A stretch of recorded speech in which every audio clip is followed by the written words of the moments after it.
తగలబెట్టండి sir Niranjan గారు. మన Indian film ఇండస్ట్రీలో సలార్ సినిమాపై ఎంత భారీ క్రేజ్ ఉందో ప్రత్యేకంగా చెప్పుకోనవసరం లేదు.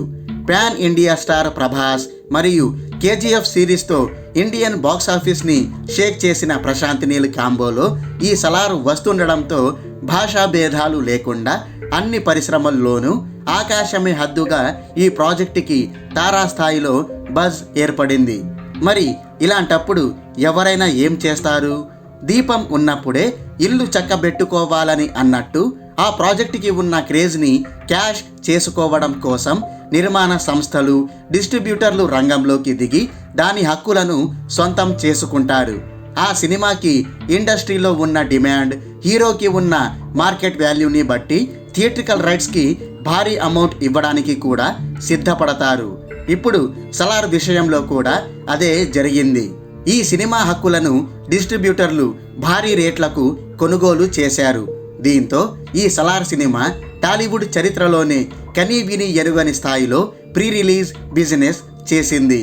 ట్రేడ్ వర్గాల రిపోర్ట్స్ ప్రకారం ఈ సలార్ సినిమా వరల్డ్ వైడ్గా అక్షరాల 345 కోట్ల ప్రీ రిలీజ్ బిజినెస్ చేసిందని సమాచారం.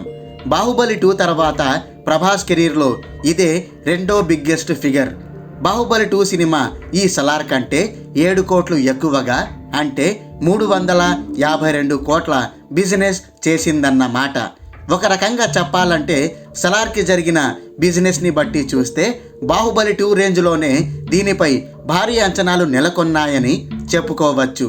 ఒక్క తెలుగు రాష్ట్రాల్లోనే ఈ సినిమా ఏకంగా 144 కోట్ల రూపాయల భారీ బిజినెస్ చేసింది. అందున నైజాం ఏరియాలోనే 60 కోట్ల మేర బిజినెస్ చేసి ప్రభాస్ మరోసారి నైజాం కా నవాబు అని ఈ సినిమా నిరూపించింది. ఇక హిందీ గడ్డపై అయితే ఈ సినిమా ఏకంగా 75 కోట్ల మేర బిజినెస్ చేసిందని ట్రేడ్ వర్గాల సమాచారం. దీంతో బాహుబలి 2 తర్వాత బాలీవుడ్లో హైయెస్ట్ బిజినెస్ చేసిన రెండో సినిమాగా ఈ సలార్ చరిత్ర పుటలకెక్కింది. అంతేకాదండోయ్, ఓవర్సీస్లో కూడా 75 కోట్ల బిజినెస్ చేసి అక్కడ కూడా సరికొత్త బెంచ్ మార్క్ని ఈ సినిమా క్రియేట్ చేసింది. ఇక్కడి వరకు బాగానే ఉంది, కానీ ఈ సినిమా సేఫ్ జోన్లోకి చేరాలంటే 347 కోట్ల మేర షేర్ వసూళ్లు రాబట్టాల్సి ఉంటుంది. గ్రాస్ పరంగా చూసుకుంటే 650 కోట్ల రూపాయల పైనే వరల్డ్ వైడ్గా వసూళ్లు రాబట్టాల్సి ఉంటుందని ట్రేడ్ నిపుణులు పేర్కొంటున్నారు. మరి అంత భారీ టార్గెట్ని ఈ సలార్ సినిమా అందుకుంటుందా? అది సాధ్యమేనా అంటే పక్కాగా చెప్పలేం.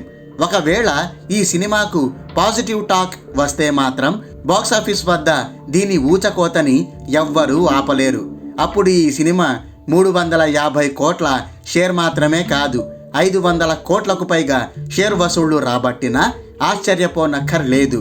అదే గ్రాస్ పరంగా చూసుకుంటే 1000 కోట్ల పైనే వసూళ్లు రాబట్టే అవకాశం ఉందని ట్రేడ్ వర్గాలు అంచనా వేస్తున్నాయి.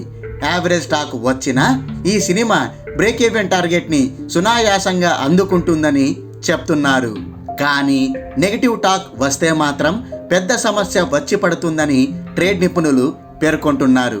భారీ బజ్ కారణంగా మొదటి 2-3 రోజుల్లో కలెక్షన్లు బాగానే రావచ్చని, కానీ వర్కింగ్ డేస్లోకి అడుగుపెట్టిన తర్వాత వసూళ్లు ఒక్కసారిగా పాతాళానికి పడిపోతాయని అంటున్నారు. ఎందుకంటే ఈ సలార్కు పోటీగా డంకీ మరియు ఆక్వామ్యాన్ 2 సినిమాలు కూడా రంగంలోకి దిగుతున్నాయి. సలార్కి నెగిటివ్ టాక్ వస్తే బాక్సాఫీస్ వద్ద ఆ 2 సినిమాల ప్రభావం తప్పకుండా పడుతుందని ట్రేడ్ వర్గాలు చెప్తున్నాయి. అప్పుడు 347 కోట్ల బ్రేక్ ఈవెన్ టార్గెట్ అనేది కత్తి మీద సాములాగా తయారవుతుందని విశ్లేషిస్తున్నారు. మరి ఈ సలార్ సినిమా ఎలాంటి ఫలితాలను నమోదు చేస్తుందో లెట్స్ వెయిట్ అండ్ సీ.